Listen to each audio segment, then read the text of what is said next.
la invitación que me hacen. Para mí es un honor estar con ustedes y compartir estos conocimientos. Me voy a enfocar, como sé que el público son estudiantes, así a mencionar el tema de escenarios e impactos, pero también para transferirles un poco el conocimiento de cuáles son las metodologías y herramientas de análisis que debemos de considerar para este análisis.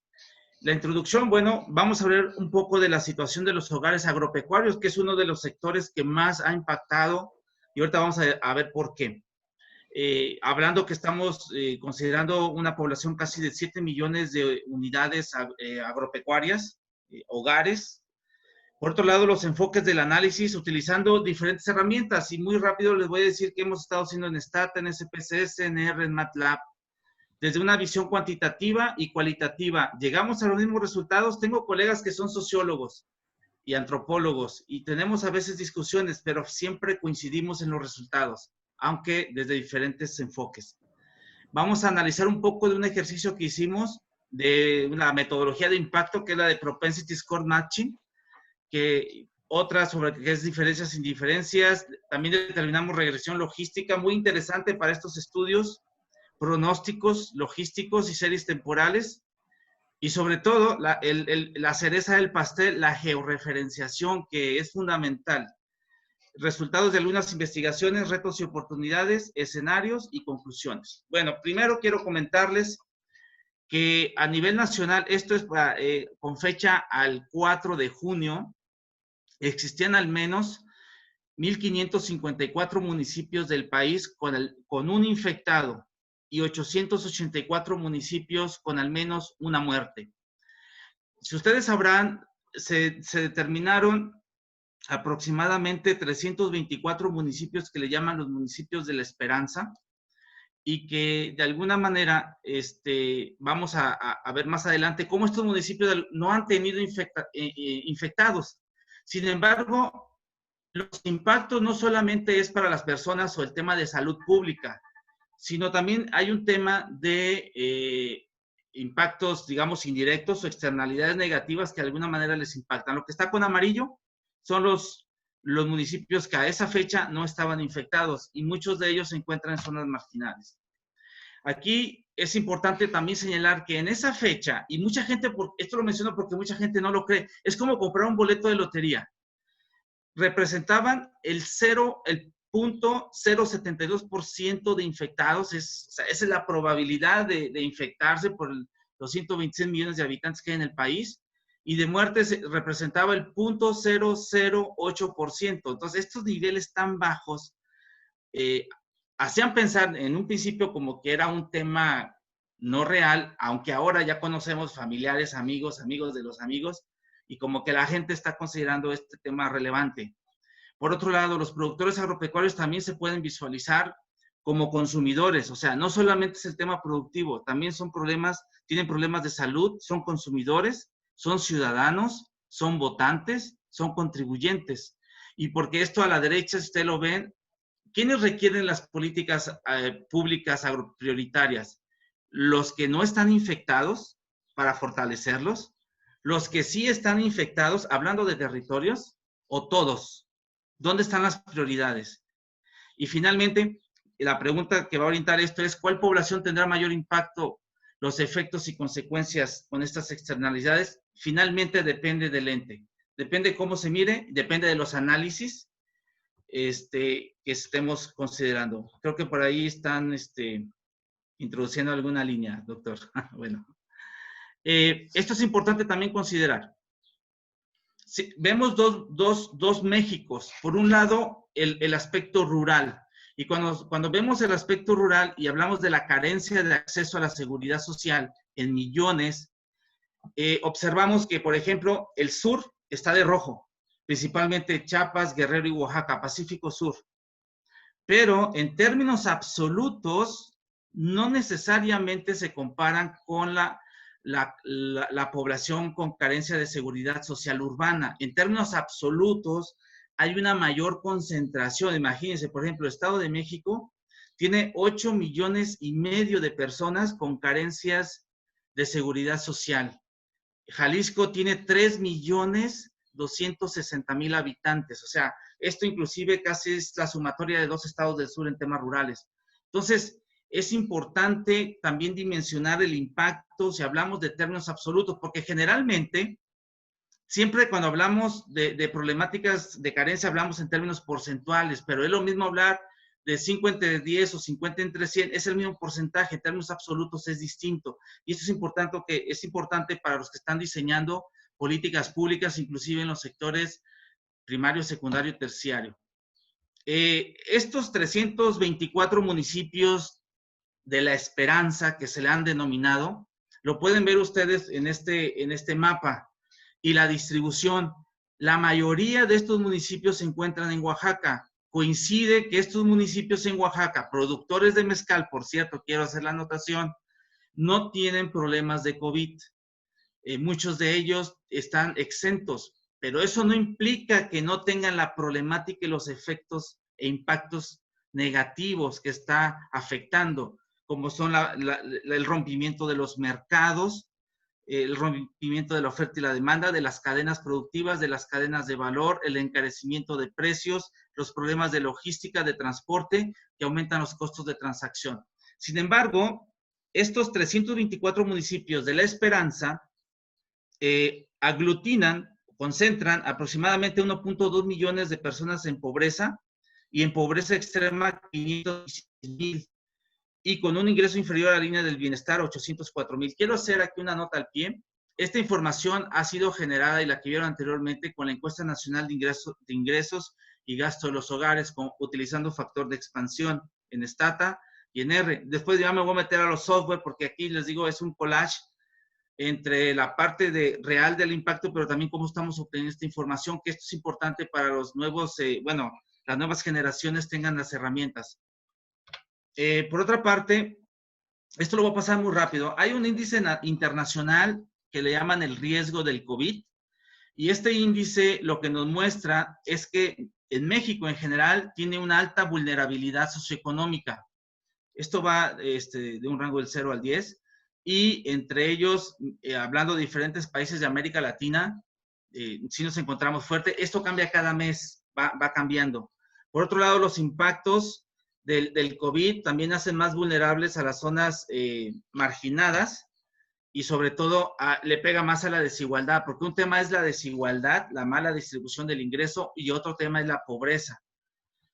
El alcance principal del índice del riesgo Inform COVID es la asignación de recursos informados para el riesgo a nivel mundial y regional. Y aquí vemos, por ejemplo, que el tema de gobernanza también es un tema que le está pegando al tema institucional y al tema en menor medida de la infraestructura, pero sobre todo las capacidades y los riesgos. Nos encontramos en términos generales en un índice medio. Esto nada más es como información contextual. En el primer trimestre de este año se perdieron en el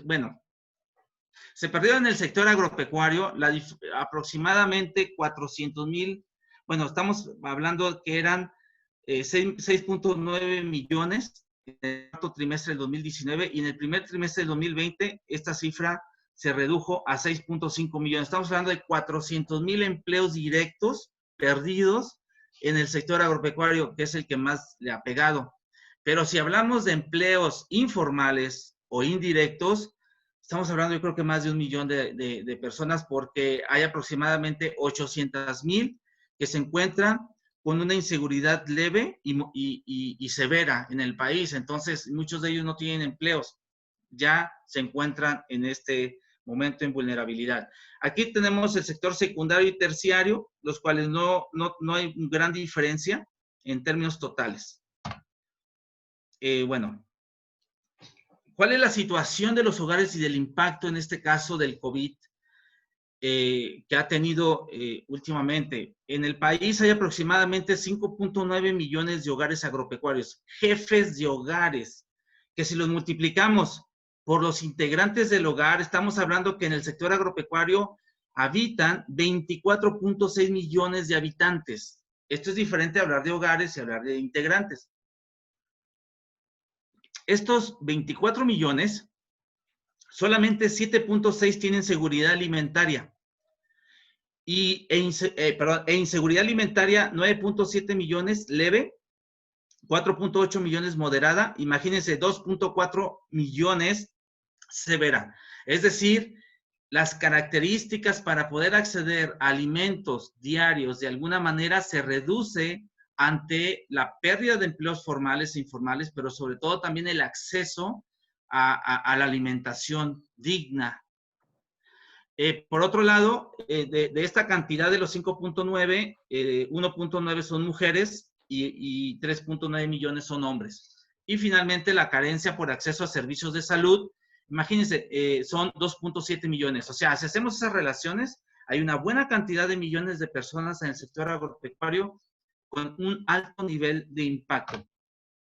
Esto, voy a pasarlo muy rápido, también lo generé a partir de la INEGI 2018, haciendo ahí una serie de algoritmos que después les platico. Aquí nada más lo que vemos son la cantidad de hogares agropecuarios con problemas, en este caso. Vemos obviamente que el sur-sureste, Pacífico Sur, se pinta de rojo. Es donde mayor cantidad de hogares se encuentran en carencia de pobreza extrema. El indicador de pobreza, hablando de hogares agropecuarios, ¿sí? También se pinta de rojo el sur-sureste, de hecho el norte está con verde. El mayor impacto se encuentra entre el centro-occidente y sur. El indicador de carencia de seguridad social, quienes más están sufriendo, igual se pinta de rojo el sur, el Pacífico Sur. Indicador de carencia de salud, ya hay una distribución más distinta, bueno, más heterogénea en cuanto al norte. Ya el norte ahí aparece con unos problemas también de carencia de salud. Bueno, quiero señalarles al público que hoy tenemos que estar hablando, así seamos técnicos, seamos cualitativos, seamos cualquier enfoque que cada uno personalmente tenga de desarrollo, tenemos que hablar ahora de valorizar lo intangible.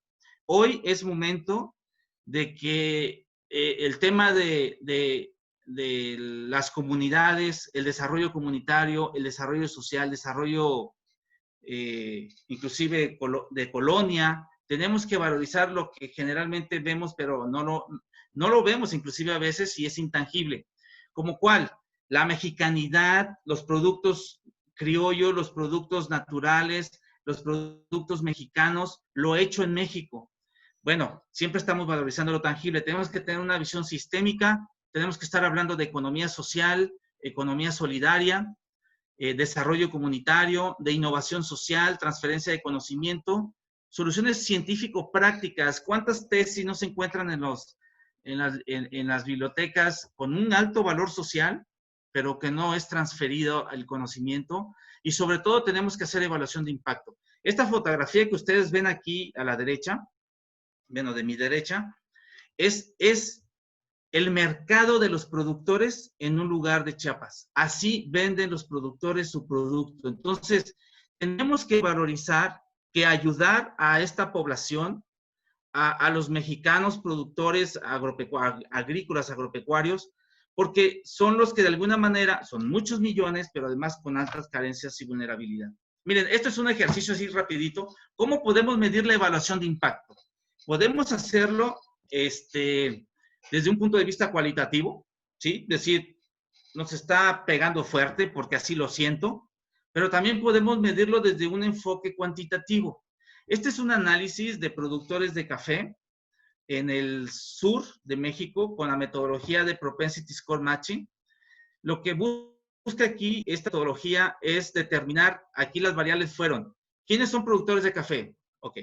De esos productores de café, ¿quiénes tienen Prospera? ¿Quiénes tienen Procampo? Y además, ¿quiénes tienen un ingreso laboral? Y no me voy a explayar mucho, simplemente les quiero decir que los resultados es que en la medida que tienen subsidio los productores, el ingreso laboral es menor, o sea, están mejor esperando que les llegue el dinero. Entonces hay que buscar también redefinir las políticas públicas, no otorgar solamente recursos, sino que tengan un incentivo. Y ese es el resultado y ahí está por quintiles. Otra metodología es la diferencia sin diferencia.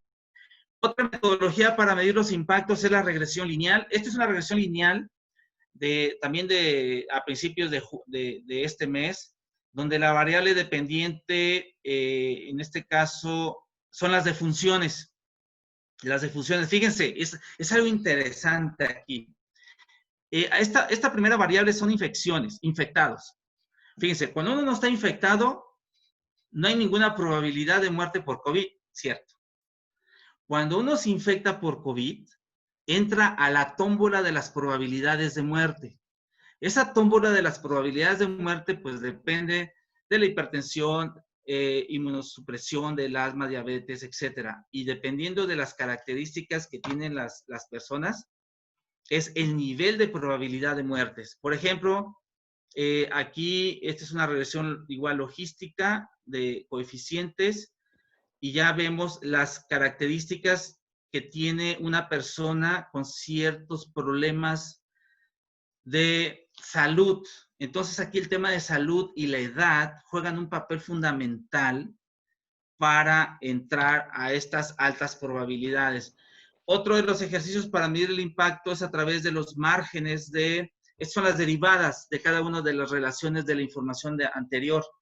Entonces aquí vemos que personas que la probabilidad de muerte en territorios donde la población es muy pequeña, hay una alta probabilidad de muerte. Esto tiene que ver, pues supuestamente, y son hipótesis, con el tema de acceso a la salud, con el tema de acceso a la seguridad social, a diferencia de regiones o localidades con mayor población de infectados, que estamos hablando pues de zonas rurales, zonas urbanas.